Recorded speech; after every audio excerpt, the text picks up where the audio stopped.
또한 기원합니다. 오늘 보실 하나님의 말씀은 요한복음에 있는 말씀을 좀 같이 보겠습니다. 요한복음 7장에 있는 말씀 같이 나누겠습니다. 37절로 44절입니다.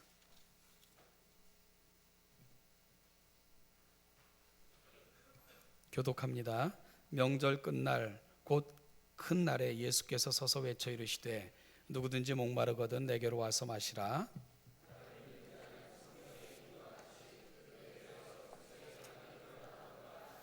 이는 그를 믿는 자들이 받을 성령을 가리켜 말씀하신 것이라. 예수께서 아직 영광을 받지 아니하셨으므로 성령이 아직 그들에게 계시지 아니하시더라.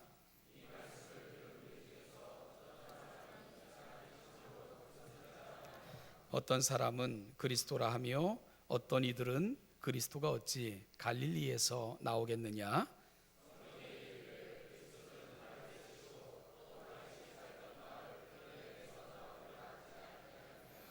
예수로 말미암아 무리 중에서 쟁론이 되니 손을 대는 자가 없었더라. 아멘. 다시 한번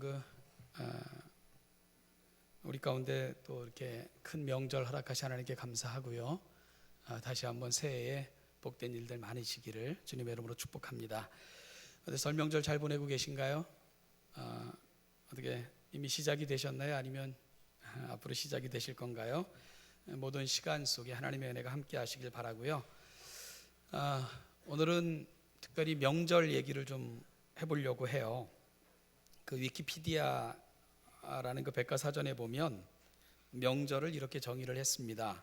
명절이란 전통적으로 해마다 지켜 즐기는 날로 오랫동안 계속된 관습을 따라 생겨난 아주 좋은 시절을 말한다. 옛날에는 계절에 따라서 가일 또는 가절이라 하여 여러 가지 행사를 실시하였으며 이런 일들이 차츰 명절로 굳어진 것이다. 세계적인 백과사전은 명절을 그렇게 정의하고 있는데요. 이 정의를 볼 것 같으면 명절의 기본이 뭐냐? 즐겁다. 이게 기본적 의미고요.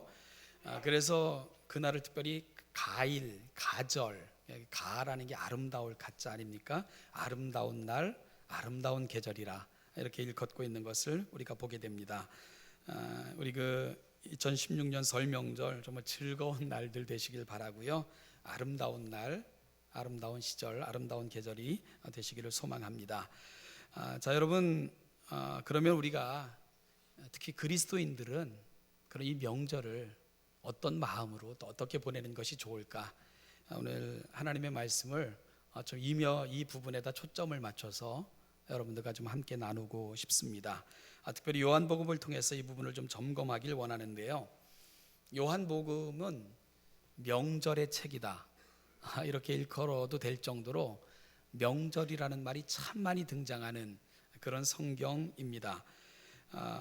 예수님께서 명절을 지키신 이야기가 무려 4번 정도 기록이 되어져 있고요. 그래서 예수님의 공생애가 3년 내지 3년 반이다 하는 근거를 요한복음이 사실은 제시를 하고 있는 거고요. 특별히 오늘 우리가 읽은 본문인 요한복음 7장에는 명절이라는 말이 무려 7번이나 등장하고 있는 것을 보게 됩니다. 물론 성경에 기록되어 있는 명절은 유대인들의 절기를 그렇게 표현하고 있는 것이지요. 자, 오늘은 주님이 지키셨던 명절은 어떠셨고 또 어떤 일을 하셨는가 하는 것들을 우리가 함께 살피면서 그러면 이 명절을 맞이하며 보내는 그리스도인들의 모습은 어떠해야 될까 하는 것을 주님의 모습을 살피면서 한번 좀 살펴볼까 합니다. 여러분, 명절 그러면 사실 명절이 아름다운 건 그날이 특별하기 때문이 아니라 그날엔 특별한 사람들이 함께하기 때문에 그 명절이 특별한 의미가 있을 것입니다. 그래서 명절 그러면 특히 많은 사람들이 모이는 날, 자리, 이런 의미가 그래서 명절 속에는 내포되어 있죠. 예수님께서도 이 명절이면 혼자 보내시지 않고요. 사람들이 가장 많이 모이는 장소를 향해 가셨고 그곳에서 명절을 지키셨던 것을 우리가 알게 됩니다. 바로 예수님께서 명절 때마다 올라가셨던 곳이 예루살렘입니다. 그리고 예루살렘 성전에서 예수님도 명절을 지키셨습니다. 자, 그렇다면 예수님은 왜 그렇게 많은 사람들이 모이는 예루살렘에 명절 때면 올라가셨고, 그 예루살렘에서 예수님이 하신 일은 뭘까? 예수님은 그곳에서 무엇을 하셨을까? 이 부분을 살펴보는 것 굉장히 중요하다고 생각을 합니다.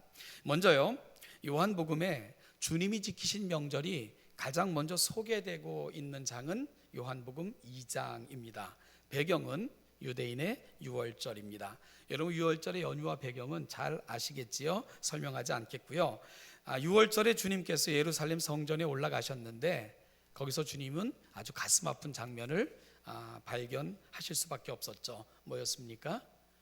성전이 장사하는 사람들의 소굴로 그렇게 바뀌어져 있었던 것입니다. 바로 성전이 그 탐욕스러운 그런 장사하는 자들의 그런 장소로 변해 있는, 그들의 소굴이 되어 있는 이 안타까운 모습을 요한복음이 기록된 첫 번째 예수님이 맞이한 명절, 주님이 보셨던 장면입니다. 주님은 분노하셨죠. 그래서 노끈으로 채찍을 만들어 그곳에서 장사하는 사람들을 쳐서 내어 쫓고는 그 상을 뒤집어 부시면서 그 주님의 분노가 대단하셨죠. 이렇게 말씀하셨습니다. 내 아버지의 집을 장사하는 자들의 소굴로 만들지 말라, 이렇게 말씀을 하셨어요. 그러면서 다른 복음서에서는 예수님께서 내 집은, 내 아버지의 집은 만민이 기도하는 집이야 라면서 이사야 선지자를 통해서 주셨던 성전의 진정한 의미를 다시 확인시켜 주시는 그러한 일을 예수님이 맞이하셨던 첫 번째 명절에서 하고 계신 것을 우리가 보게 됩니다. 이것이 주님께서 지키신 명절에 대한 복음서 기자들의 첫 번째 기록입니다. 여러분, 명절에 예수님께서 예루살렘에 올라가신 이유를 요한은 특별히 이렇게 설명을 했습니다. 주의 전을 사모하는 열심이 나를 삼키리라. 주의 전을 사모하는 마음으로 예루살렘 성전에 올라가셨고요. 그리고 그 사모하는 열심이 하나님의 전이 장사하는 사람들의 소굴이 되어 있을 때 그 분노를 참지 못하시고는 성전 정화 작업을 하셨던 것이 예수님이 맞이하셨던 첫 번째 명절이셨습니다. 저는 오늘 이 자리에 나와 앉아 계신 분들은 바로 이 열심을 안고 이 자리에 앉아 계신 줄로 그렇게 믿습니다. 사랑하는 여러분, 명절, 우리 주님이 첫 번째 맞이하셨던 명절, 그 자리에서 주님은 하나님을 향한 열심, 그리고 하나님을 향한 갈망, 그 열망을 확인하셨고요. 성전의 의미와 예배의 의미를 그 본질적 돌이킴으로 그렇게 삼으셨던 것이 주님이 맞이하셨던 첫 번째 명절의 의미였습니다. 우리 2016년 부터 시작한 지가 오늘이 2월 7일이니까 한 달하고도 7일이 지나가고 있습니다. 저는 구정 설이 되면 어떤 사람들은 뭐 새해를 두 번 맞이하냐 그럴 수도 있겠지만 저는 참 의미가 있다고 생각을 합니다. 한 해를 시작하고 조금 해이해지기 쉬울 그때쯤 다시 한번 설 명절이 주어지는 것 특별한 하나님의 은혜라고 생각을 합니다. 사랑하는 여러분, 우리 안에 주의 전을 향한 그 열망을 다시 한번 회복하시고, 그리고 2016년 시작하셔서 우리가 살아왔던 날들을 돌아보면서 정말 우리의 2016년 그 한 달여의 시간 속에는 정말 주님이 계셨는지, 하나님을 향한 열심이 우리의 날들 속에 포함되어 있었는가를 다시 한번 살피시면서 그 은혜 안에서, 주님의 은총 안에서 살기를 다시 한번 다짐하는 날로 오늘 이 명절을 삼으시는 우리 귀한 신원예담교회 성도들 되시기를 주님의 이름으로 축복합니다. 우리 요한복음에서 주님이 맞이하셨던 두 번째 명절은 요한복음 5장에 기록되어 있습니다. 그 5장에는 그냥 유대인의 명절이라고만 소개되어 있는데요, 아마 3대 명절 절기 중에 하나였을 것인데 그 명절이 특별히 무엇을 의미하는지는 우리가 자세히 알지는 못합니다. 그런데 그 명절에 예수님은 어디를 방문하셨는가? 베데스다 연못가를 예수님이 방문을 하셨습니다. 베데스다 연못가는 가장 가난한 자들, 가장 소외된 자들, 어찌할 수 없는 상황, 그 막다름에 처해 있었던 사람들이 거주했던 장소, 그곳이 바로 베데스다 연못가입니다. 베데스다 연못가를 우리가 방문하면 쉽게 만날 수 있는 사람들이 각종 병든 자들, 가난한 자들, 맹인들, 저는 자들, 혈기 마른 자들, 이런 병자들이 죽치고 앉아서 무언가 도움과 그리고 또한 무언가 은혜가 임하기를 바라며 그렇게 앉아있던 자리, 그곳이 바로 베데스다 연못가였습니다.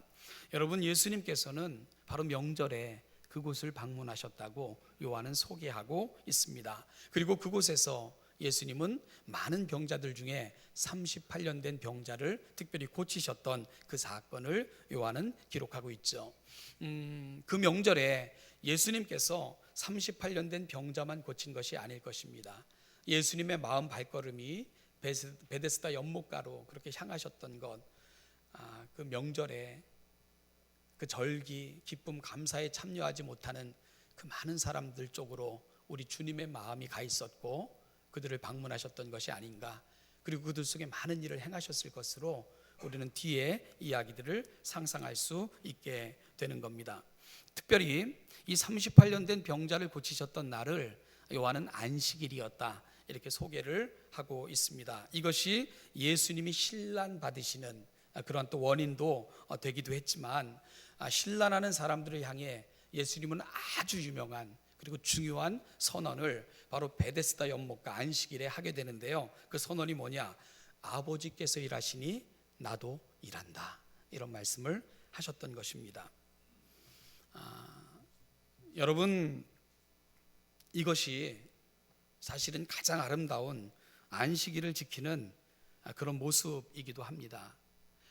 성경은 끊임없이 안식일을 거론할 때마다 두 가지 사실이 선지자들을 통해 끊임없이 제시됩니다. 하나는 하나님을 찾는 날이에요. 그리고 또 한 가지는 이웃을 배려하는 날, 그러니까 선행을 베푸는 날로 안식일의 의미가 항상 주어지고 있는 것을 우리가 놓치면 안 됩니다. 그래서 신약에서 야고보 장로도 경건을 정의하면서 경건은 세 가지 항목으로 점검되어져야 된다. 첫째는 언어다, 언어. 우리 입술의 말이 경건한 언어가 돼야 된다 하는 것이었고요. 두 번째 뭐냐 하면 고아와 과부를 그 환난 중에 돌보는 자들, 그들이 진짜 경건한 삶을 살아가는 자다. 그리고 세 번째는 자신을 지켜 세속에 물들지 않도록 하는 것. 이 세 가지가 경건의 항목이며 경건은 이 세 가지 항목을 통해 점검되어져야 된다, 그렇게 제시하고 있습니다. 사랑하는 신원여담교회 성도 여러분, 여러분들이 경건한 삶을 사십니까? 그럼 이 세 가지 항목으로 점검하시면 됩니다. 내 입술을 통해 드나드는 그 말이 하나님을 기쁘시게 하는 말들을 내가 하고 있는가 하는 겁니다. 두 번째는 고아와 과부를 그 환난 중에 돌보는 이러한 삶을 내가 포기하지 않고 있는가. 세 번째는 내가 부단히 세속에 물들지 않기 위해 하나님의 말씀과 기도 속에서 그분의 임재를 경험하며 그분 가까이 나아가기 위해 우리는 얼마나 나 자신을 지키기 위해 쓰고 있는가. 이 세 가지 항목이 내가 정말 경건한 사람인가 아닌가를 확인하는 항목이라고 야고보 장로님은 제시하고 있습니다. 사랑하는 여러분, 우리의 주일이 이 두 가지가 우리 가운데 있어야 됩니다. 하나는 예배하는 일입니다. 하나님께 가까이 나아가는 것. 그리고 하나님을 만난 감격은 더불어 살아가는 사람들을 향한 자비와 긍휼과 선행으로 나타나야 된다는 것입니다. 바로 주님은 명절을 그렇게 지키셨습니다. 요한복음 5장에서 명절을 지키시는 예수님의 모습, 아프고 힘들고 답답하고 명절이지만 그 명절에 참여하지 못하는, 예배에 참여하지 못하는, 그 기쁨을 누리지 못하는 그들 가까이 가 계신 예수님, 오늘 주일과 이 명절을 지내는 저와 여러분들의 고백이 될 수 있고 또 우리가 보여줘야 될 우리의 모습이 되기를 간절히 소망합니다. 이 땅은 사실은 이 명절을 맞이할수록 아직도 아픔을 갖고 살아가시는 분들이 너무너무 많지 않습니까? 이산 가족의 아픔, 그리고 또 점점 더 많아지는 소외와 가난 속에서 명절을 보낼 수밖에 없는 사람들, 주님의 발걸음이 명절이면 어디로 옮겨지셨는가? 우리의 발걸음도 그 주님의 발걸음을 따라가는 복된 성도들 되시기를 축복합니다.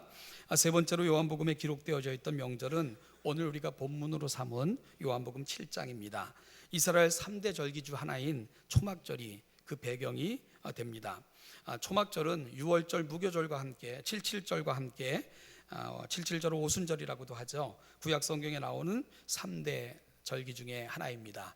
특별히 이 절기는 우리로 말하면 추수감사절과 비슷한 그런 절기인데 기쁨, 감사, 감격이 충만한 그런 절기가 초막절 절기입니다. 그런데 여러분, 이스라엘의 초막절 절기는 단순히 추수감사제로 끝난 것이 아니라 오늘 우리를 여기까지 인도하셔서 이 은혜를 베푸신 그분이 누구신가, 그분이 우리를 위해 무엇을 행하셨는가 하는 부분을 점검하고 묵상하고 확인함으로 이 초막절 절기가 시작되고 있는 것을 우리가 놓치면 안 됩니다.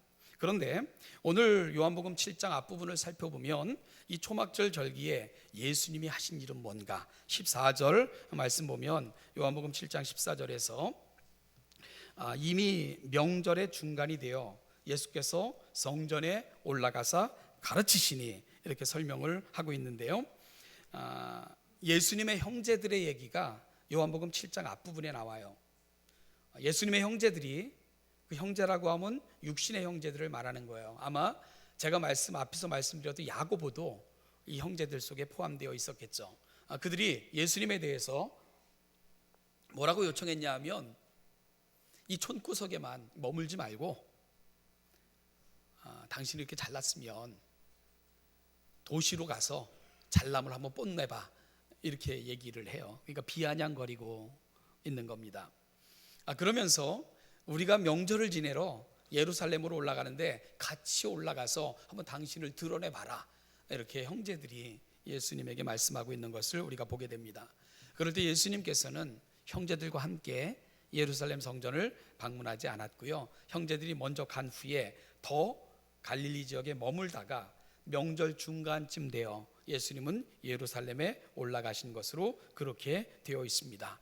그러면 여러분, 예수님께서 형제들과 함께 올라가지 않고 그것도 좀 시간이 지난 다음에 명절 중간쯤에 예루살렘에 올라가신 이유를 요한은 뭐라고 설명하고 있는가?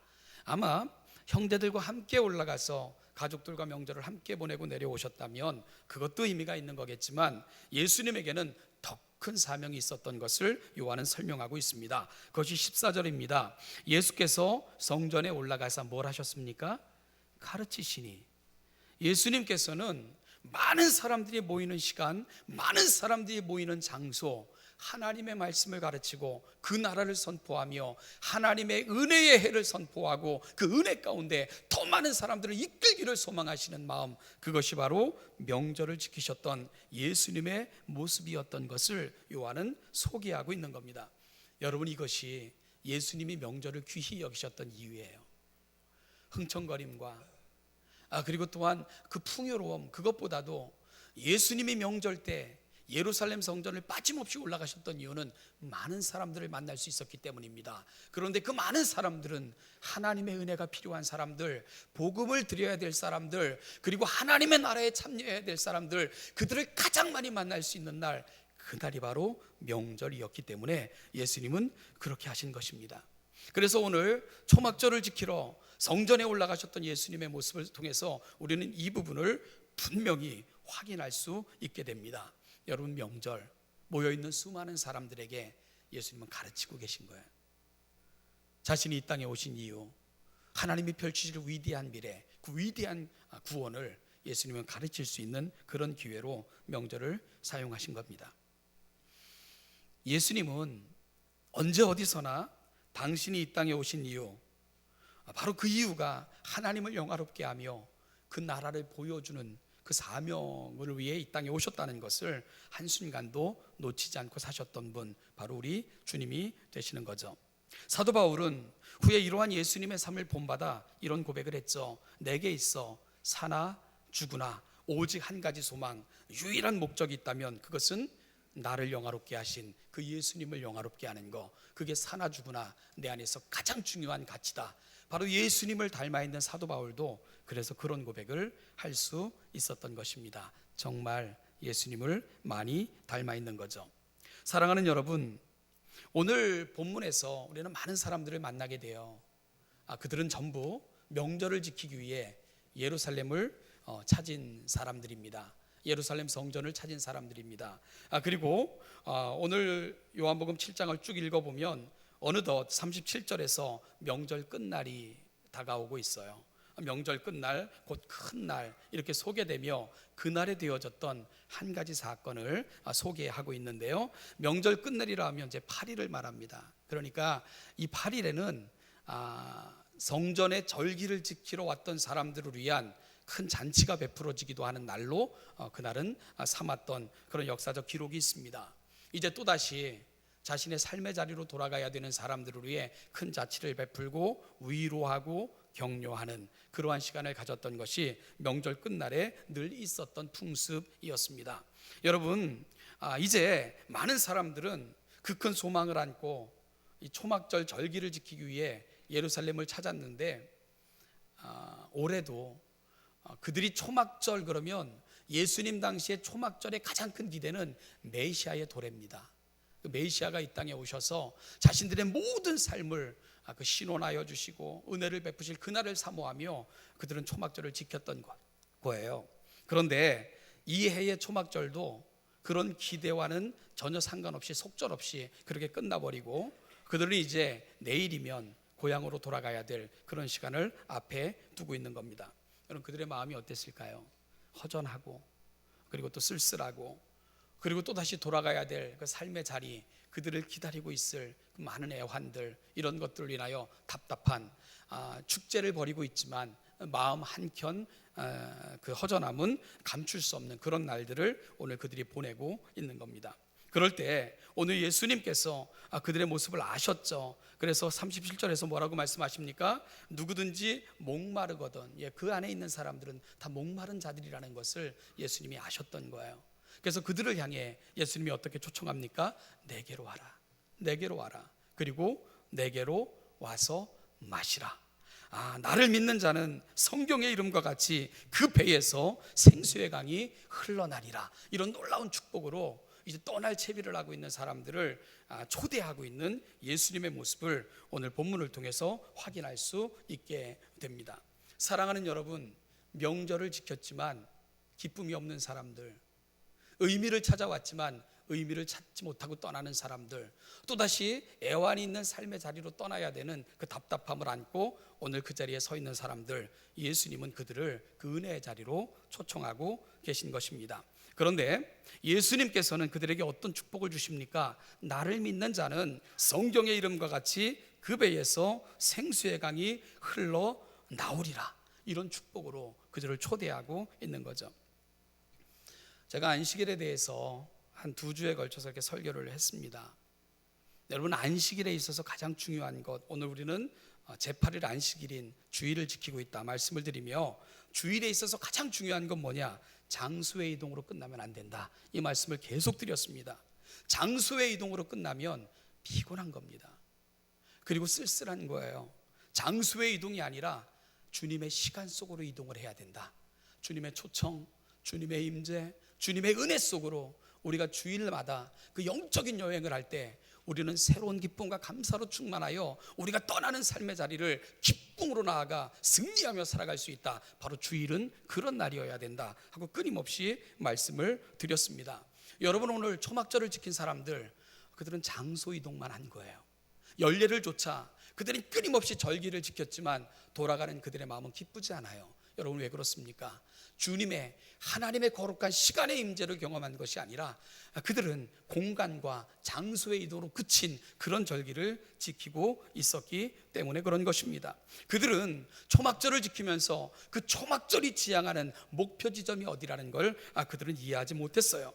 그 명절이 갖고 있는 가장 중요한 의미라는 걸 그들은 미처 깨닫지 못했습니다. 오늘 그들을 초청하시는 예수 그리스도, 그분이 바로 이 명절의 핵심이며, 이 명절은 그분을 향하고 있고 그분이 없는 명절은 아무런 의미가 없다는 것을 그들은 미처 알지 못했기 때문에 명절을 지켜도 그 명절은 그들에게 진정한 의미를 주고 있지 못했던 것입니다. 여러분, 그래서 공허한 모습으로 그들은 또다시 삶의 자리로 돌아가야 되는 거예요. 더 피곤하기만 해요. 왜냐하면 그 먼 길을 왔다가 또 먼 길을 떠나 그들의 삶을 살아가는 자리가 얼마나 힘들겠습니까? 주님은 그걸 아셨어요. 그래서 그들을 이렇게 초청하고 계신 거예요. 목마르거든 내게로 와서 마시라. 나를 믿는 자는 성경의 이름과 같이 그 배에서 생수의 강이 흘러나리라. 강이 흐른다는 거예요. 강이. 작은 물줄기가 아니라 예수 그리스도를 믿고 그 성령의 거룩한 감동하심을 입고 하나님의 그 은혜의 시간 속에 그 하나님의 임재를 경험한 사람들은 그 배에서 은혜의 생수의 강이 흘러난다는 거예요. 그럼 여러분, 그들이 가는 곳에 어떤 역사가 이루어지게 될 것인가? 많은 사람들이 그 강의 혜택을 보고 강에 잠기는 이런 은혜를 입게 된다는 겁니다. 이것이 바로 예수를 믿는 자 안에서 이루어질 그 위대한 역사를 오늘 요한은 예수님의 말씀을 빌어 저와 여러분들에게도 소개하고 있는 것입니다. 사랑하는 여러분, 이제 명절이 시작하려고 합니다. 오늘 여러분들의 예배가 장소의 이동만 있는 그런 예배가 되지 않기를 바라고요. 주님의 임재 속에, 주님의 은혜 속에 여러분들이 그 시간 속으로 여행하셔서 주님의 충만하심을 경험하고 돌아가는 삶의 자리, 여러분 속에 임한 그 강물 속에 많은 사람들이 잠기게 하는 그 은혜를 경험시켜 주시는 우리 신원예담교회 모든 성도들 되시기를 주님의 이름으로 축복합니다. 여러분, 이 요한복음 7장이 이제 주님이 지켰던 마지막 절기를 향해 나아가고 있는데요, 그 마지막 절기는 또 다른 유월절입니다. 바로 주님의 십자가 사건이 있었던 그 절기인 유월절로 그렇게 연결이 됩니다. 주님이 지키셨던 마지막 절기, 마지막 명절은 바로 죽음으로 마치셨던 그런 명절이 되고 있지요. 주님은 그 명절에 친히 유월절을 지키러 올라가셔서 유월절 양이 되셔서 하나님의 제사를 친히 자신이 제물이 되어 그렇게 지켜내셨습니다. 그러므로 말미암아 우리 주님은 우리의 모든 죄를 사하셨고, 그리고 진정 목마름을 그분의 십자가 위에서 흘리신 물과 피로 인하여 속죄와 목마름을 해결해 주시는 그 의미를 그 명절을 통해 주시고는 그렇게 주님은 이 땅의 생애를 마감하시게 됩니다. 십자가 위에서 물과 피를 다 쏟으시면서 이 땅을 살아가는 사람들의 속죄와 목마름의 문제를 해결해 주시고는 주님은 그 명절과 생애를 마치셨고요.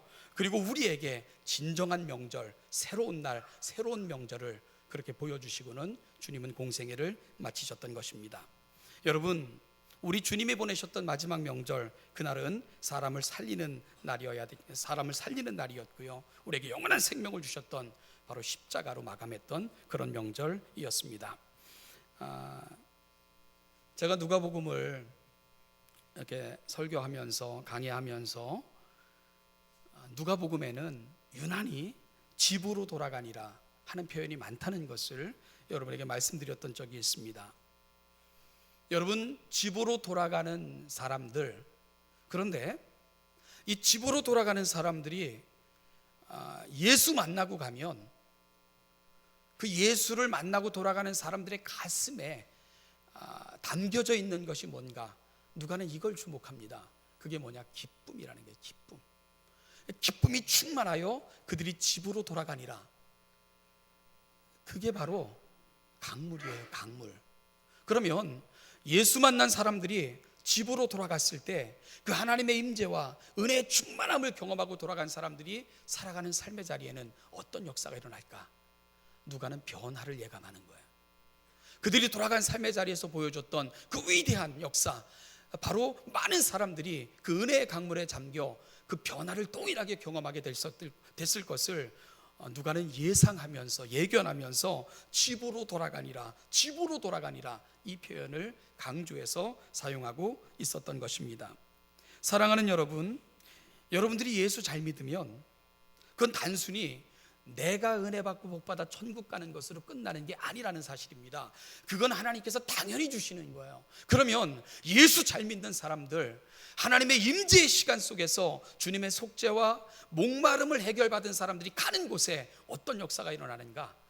바로 변화의 역사가 일어난다는 겁니다. 여러분들이 강물이 된다는 거예요. 그래서 그 강물에 더 많은 사람들이 잠기게 되고 하나님의 은혜를 누리게 되는 그 거룩한 역사를 여러분들을 통해 하나님은 여러분이 살아가는 삶의 자리에 드러내신다는 겁니다. 이게 바로 신앙인들의 위대함이라는 거예요. 여러분들도 이 예배를 마치면 집으로 돌아가실 거예요. 여러분, 그러면 그 배에서 생수의 강이 흘러나리라, 흘러내리는 거예요. 그러면 여러분들이 가는 곳이 그 성전이 되지 않겠습니까? 하나님의 은혜의 자리가 되지 않겠습니까? 하나님은 그렇게 여러분들을 통해 하나님의 역사를 여러분들이 살아가는 모든 삶의 자리에 드러내시기를 원하시는 겁니다. 그것이 바로 예수 믿는 사람들이 보여줄 위대함이고 놀라움인 거죠. 제가 어떤 글에서 그 홍콩의 그 사업가 중에 이가성, 저하고 이름이 비슷해서 더 관심이 가는데요. 이분에 대한 글을 읽은 적이 있는데요.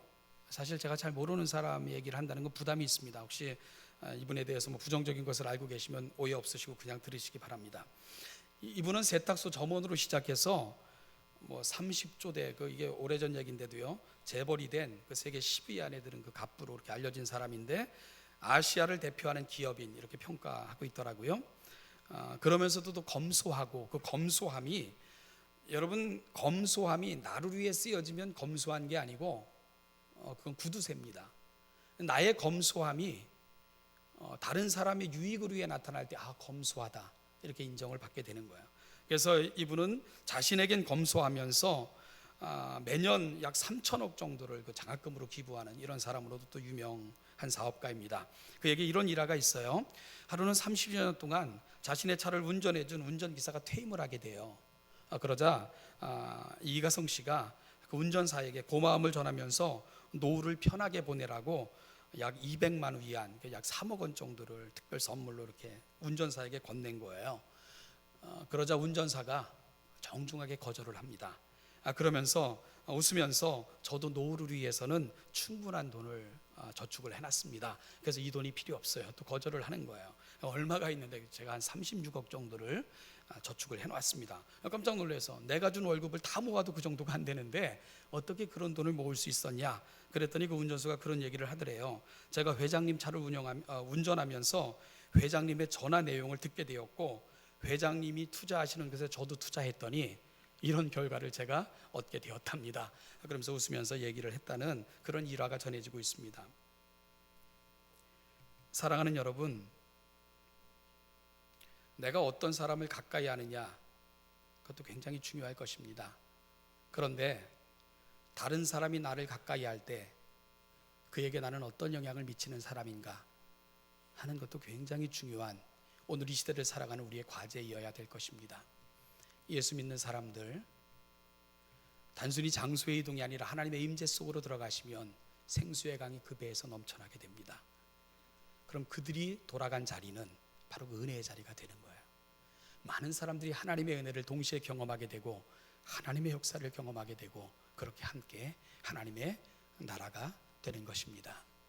이 명절 우리 주님처럼 여러분들도 많은 사람이 모인 곳에 가시게 될 거예요. 사랑하는 여러분, 오늘 은혜를 사모하시고 그 은혜가 여러분 만나는 삶의 자리에 많은 사람들에게 하나님의 역사로 드러나시는 귀한 명절 되시기를 주님의 이름으로 축복합니다. 기도하겠습니다. 하나님 아버지, 은혜와 사랑을 감사합니다. 오늘 이 예배 속으로 우리를 부르신 이를 인하여 감사하고 그 은총과 은혜를 인하여 하나님 앞에 찬송과 영광을 올려드립니다. 아버지 하나님, 우리가 잠깐 장소만 옮겼다 돌아가는 자들이 아니라 좀 하나님의 임재와 베푸실 은혜와 그 은총을 사모하고 성령이 우리 가운데 넘쳐나시도록 부어주시는 그 은혜를 체험하고 우리가 돌아가는 삶의 자리, 우리 주님처럼, 그리고 예수 믿는 사람들이 보여줬던 그 많은 역사들을 우리가 살아가는 삶의 자리, 만나는 사람들에게도 보여줄 수 있는 아름다운 신원예담교회 귀한 성도들이 되게 하여 주시옵소서. 이들을 축복하시고 이들을 만나는 사람들에게 복을 주시며 그렇게 함께 하나님의 위대한 나라가 될 수 있도록 그리 역사하여 주시옵소서. 감사드리며 예수님의 이름으로 기도하옵나이다.